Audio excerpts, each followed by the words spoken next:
नमस्कार दोस्तों, learning hacks पर आप सभी लोगों का स्वागत है। तो आज हम सभी लोग वायरस के बारे में पढ़ेंगे। जैसा कि हमने पिछले वीडियो में आप सभी लोगों को जीवाणु के बारे में बताया था, उसी तरीके से वायरस से होने वाले रोगों की बारे में मैं आप लोगों के लिए एक ट्रिक लेकर आया हूँ। तो चलिए शुरू करते हैं। वायरस वायरस होता क्या है, सबसे पहले ये जान लेते हैं। तो जैसा कि आज आप लोग सभी लोग देख ही पा रहे होंगे कि आजकल जो सबसे एक महामारी विश्व में जो फैली है, कोरोना वायरस जैसी, तो इससे संसार में पूरे विश्व में ही भारी जनहानि हो रही है। और इससे एक नहीं, काफ़ी सारे लोगों को, बहुत सारे समुदायों को, बहुत सारे समाज को बहुत तरीके से नुकसान हो रहा है। तो वायरस कई बार जानलेवा भी हो जाता है अगर हम ध्यान न दें, और ये बहुत तेज़ी से फैलता है। तो चलिए हम लोग जानते हैं कि वायरस से होने वाले रोग कौन कौन से हैं। तो जैसा कि यहाँ पे लिखा है कि वायरस, विषाणु, वायरस को इंग्लिश शब्द है वायरस, इसको हिंदी में विषाणु भी कहते हैं दोस्तों। तो चलिए देखते हैं यहाँ पे ये वायरस का मतलब क्या होता है। यह अकोशिकीय अति सूक्ष्म जीव है जो केवल जीवित कोशिका में ही वंश वृद्धि कर सकते हैं। इसका मतलब ये होता है कि यह इंसान से इंसान में ही पहुंच जाता है। जिस तरीके से आज आप लोग देख पा रहे हैं कि जो कोरोना वायरस है वो आजकल टच से हो रहा है, एक दूसरे के कांटेक्ट में आने से हो रहा है, छूने से भी हो रहा है। तो इस वायरस को जीवित रहने के लिए जीवित कोशिकाओं की आवश्यकता होती है, जो कि उसको मानव में ही मिल सकती हैं। यहाँ पे जैसा कि ये देख पा रहे हैं कि जो केवल जीवित कोशिका में ही वंश वृद्धि कर सकते हैं, मतलब क्या, इनकी वृद्धि जीवित कोशिकाओं में ही हो पाती है। ये नाभिकीय अम्ल व प्रोटीन से मिलकर गठित होते हैं। ठीक है, तो ये नाभिकीय अम्ल और प्रोटीन जो कि मानव में होता है, तो उससे मिलकर गठित होते हैं, उनकी वृद्धि होती है और हमारे शरीर में बहुत सारे रोग व हानि पहुंचाते रहते हैं, जिससे हमारे शरीर में किसी भी अंग को नुकसान पहुंचा सकते हैं, जिससे हमारे शरीर में भी प्रॉब्लम हो सकती है। और यहाँ तक कि आजकल तो जैसा कि कोरोना वायरस चल रहा है, इससे कई सारे लोगों की जान भी जा चुकी है। तो चलिए हम लोग पढ़ते हैं कि विषाणु से होने वाले रोग कौन कौन से हैं। तो विषाणु से होने वाले प्रमुख रोगों के लिए मैंने आप सभी लोगों के लिए एक ट्रिक बनाई है। तो विषाणु से होने वाले रोग, डिजीज़ फ्रॉम वायरस, तो एक ट्रिक है, सिंपल सी, आप लोग याद कर लेंगे, बहुत आसानी से याद भी हो जाएगी। कि ट्रिक क्या है, देखिए चलिए दोस्तों। खरे हमें हिट करके पोयचे छोड़ गई, खरे हमें हिट करके पोयचे गई छोड़। ठीक है दोस्तों। तो अब यहाँ पे हमको सिर्फ करके से कोई भी मतलब नहीं है, बाकी सारे वर्ड्स हैं उन सब से हमको मतलब है। तो चलिए हम लोग देखते हैं नीचे। तो जैसा कि हम लोग देख पा रहे हैं कि सबसे पहले खरे, खरे में खा से हमारा आ रहा है खसरा, खसरा रुबेला। तो खसरा रोग, हम सभी लोग अवगत होंगे इस रोग से। जैसा कि हम लोग जानते भी हैं कि अभी कुछ दिनों पहले दोस्तों, आप लोगों को याद होगा कि प्राथमिक स्कूलों में, प्राथमिक विद्यालयों में खसरा रुबेला के टीकाकरण की योजना प्रारंभ की गई थी। और इस खसरा और रुबेला को जीनस रूबी वायरस के द्वारा भी जाना जाता है। इसमें जो वायरस होता है उसको जीनस रूबी वायरस भी कहते हैं। और इसमें होता क्या है दोस्तों, ये जर्मन खसरा भी कह सकते हैं इसको। और इसमें शरीर में लाल या गुलाबी चकत्ते से पड़ जाते हैं और हल्का बुखार भी आता है। ठीक है दोस्तों, तो हल्का बुखार भी आता है और इसको जीनस रूबी वायरस के नाम से भी जानते हैं, याद रखिएगा। ठीक है, आगे आते हैं ख रे। रे से हमारा आ रहा है रेबीज़। तो रेबीज़ तो सभी लोग जानते होंगे कि रेबीज़ आमतौर पर वैसे किसी पशु के काटने से हो सकता है, ऐसे कुत्ता काट लेता है हमको, और किसी भी संक्रमित पशु की लार से हो सकता है। ठीक है, जैसे कुत्ता वगैरह काट लेते हैं। और लक्षण इसके क्या होते हैं कि सिर दर्द होता है, मांसपेशियों में ऐंठन वगैरह होती है, हम लोगों के मांसपेशियों में ऐंठन होती है और दर्द होता है, और सिर दर्द वगैरह ऐसी बीमारियां इसमें लक्षण देखे गए हैं। ठीक है दोस्तों, तो चलिए देखते हैं नेक्स्ट रोग, खरे हमें। तो हमें में सबसे पहले आ रहा है हर्पीस। हर्पीस एक यौन जनित संक्रमण होता है, यौन जनित रोग होता है। तो हर्पीस आप लोग जानते ही होंगे कि यौन जनित रोग कैसे होते हैं, उसी तरीके से हर्पीस के हम लोग जान सकते हैं। आगे बढ़ते हैं। यहाँ पे करके, यहाँ पे टा आ रहा है ना, तो हमें, उसके बाद माँ से क्या आ रहा है दोस्तों, मेनिंजाइटिस आ रहा है।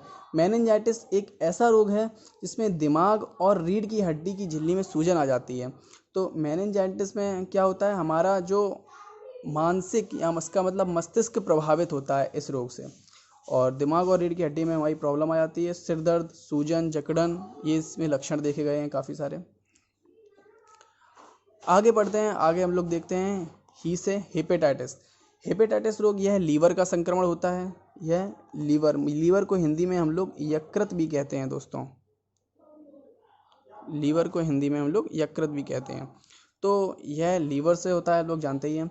तो लीवर का संक्रमण काफ़ी लोग आजकल नशे की लत पड़ जाती है, जिन लोगों को शराब वगैरह पीने के चक्कर में उन लोगों का लीवर ख़राब हो जाता है, जिससे कि हेपेटाइटिस वाली जैसी बीमारी बढ़ जाती है। और लीवर अगर ख़राब हो जाएगा तो हमारी पाचन शक्ति पर बहुत ज़्यादा प्रभाव पड़ता है, तो इसको अवॉइड करना चाहिए दोस्तों। और आगे बढ़ते हैं हिट से, यहाँ पे टा से हमारा आ रहा है ट्रैकोमा। तो ट्रैकोमा ये आँख पर प्रभाव डालता है ये रोग हमारा। तो आँखों में अंधापन आ जाता है और आँखों पर असर डालता है। ये ऐसा रोग है जिसमें मतलब ट्रैकोमा एक ऐसा रोग है जिसमें आँखों में असर पड़ता है, या यूँ समझ लीजिए आप लोग कि आँख में अंधापन आ जाता है, हम लोग देखने में अक्षम हो जाते हैं, मतलब सक्षम नहीं रहते हैं हम। तो ये ट्रैकोमा ये भी वायरस के द्वारा ही होता है। और आगे आता है पोलियो तो आप बचपन में आप सभी लोग जानते ही होंगे अच्छे से कि 2 बूंद ज़िंदगी की करके एक टैगलाइन चलती है पोलियो की। तो पोलियो उसी से होता है, और पोलियो से किसी एक अंग में लकवा मार सकता है, और बचपन में ही इसका टीकाकरण होता है, सभी लोग जानते हैं। तो इसमें क्या होता है, दूषित भोजन, गंदा खाना और पानी वगैरह से, और संक्रमण वायरस से होता ही है वैसे भी। और इसमें क्या होता है, लकवा या किसी मांसपेशियों में कमजोरी वगैरह आ जाती है। आगे बढ़ते हैं दोस्तों, एड्स। तो एड्स आप सभी लोग जानते हैं कि यह भी यौन जनित रोग है। असुरक्षित यौन से ये रोग फैलता है। और उसके बाद इसमें लक्षण क्या होते हैं कि बुखार, थकान व फ्लू। तो इसमें आपको लक्षण याद रखते हैं, बुखार, थकान और फ्लू, ये सारे लक्षण इसमें होते हैं। आगे बढ़ते हैं दोस्तों कि यहाँ पे ट्रिक भी देखती जाइए। पोचे गई छोड़। तो यहाँ पे हमारा पो से पोलियो हो गया, ए से एड्स हो गया, चे से चेचक हो गया। तो चेचक पे आ गए हैं। चेचक क्या होता है, चेचक चेहरे, हाथ और शरीर पर दाने व चकत्ते पड़ जाते हैं। इसमें कई लोग चेचक होता है तो जब सभी लोगों को हाथ शरीर में दाने निकल आते हैं, छोटे छोटे दाने निकल आते हैं, इससे कई ये भी छुआछूत से ही फैलता है। ये भी रोग भी, चेचक जब किसी को होता है, आप सभी लोग जानते होंगे घर में, तो उससे थोड़ा सा दूर रहने की सलाह दी जाती है। और इस रोग में भी साफ़ सफाई का ध्यान रखना चाहिए। उसके बाद पोचे गई छोड़। तो गई यहाँ पे आ रहा है, तो गई से हम लोग ध्यान रख सकते हैं कि गलासोन। तो गलासोन क्या होता है, लार ग्रंथियों का संक्रमण होता है, जिसमें टीके के द्वारा इसको रोका जा सकता है। और इसमें क्या होता है, गलासोन जैसा कि नाम से ही समझ में आ रहा है आप सभी लोगों को कि गले में सूजन आ जाती है। गलासोन में गले में सूजन आ जाती है, और कुछ खाने में, कुछ भी चीज़ निगलने में काफ़ी ज़्यादा परेशानी होती है, तो ये गलासोन होता है। ठीक है, इसके बाद आगे बढ़ते हैं, पोचे गई छोड़। तो जैसा कि देख पा रहे हैं आप लोग, गई छोड़। तो ई से हमारा क्या होता है, इन्फ्लुएंज़ा वायरस तो काफ़ी ज़्यादा प्रचलित वायरस आप लोगों ने सुना होगा। तो इन्फ्लुएंज़ा क्या होता है, फेफड़े का संक्रमण होता है। फेफड़े में हमें प्रॉब्लम आ जाती है, सांस लेने में भी काफ़ी ज़्यादा दिक्कत होती है। नाक व गले का संक्रमण होता है ये। और इसमें भी लक्षण आमतौर पर देखे गए हैं कि थकान, बुखार या भूख लगना होता है। ठीक है, तो इन्फ्लुएंज़ा वायरस। इसके बाद आते हैं दोस्तों छोड़ से यहाँ पे आ रहा है छोटी माता क्या होता है, चेचक का ही एक रूप लोग मान लेते हैं अक्सर इसको, छोटी माता को। और त्वचा पर खुजली भी होती है, हल्की सी चकत्ते भी पड़ते हैं। इसमें भी लगभग सिमिलर लक्षण पाए गए हैं यहाँ पे, थकान, बुखार और भूख ना लगना जैसे लक्षण इसमें देखे गए हैं। तो ये छोटी माता। यहाँ पे नेक्स्ट और लास्ट आ रहा है हमारा डेंगू। पोचे गई छोड़। यहाँ पे देख पा रहे हैं, यहाँ पे खरे हमें हिट करके पोचे गई छोड़। तो लास्ट में हम लोगों को याद रखना है दोस्तों, डेंगू।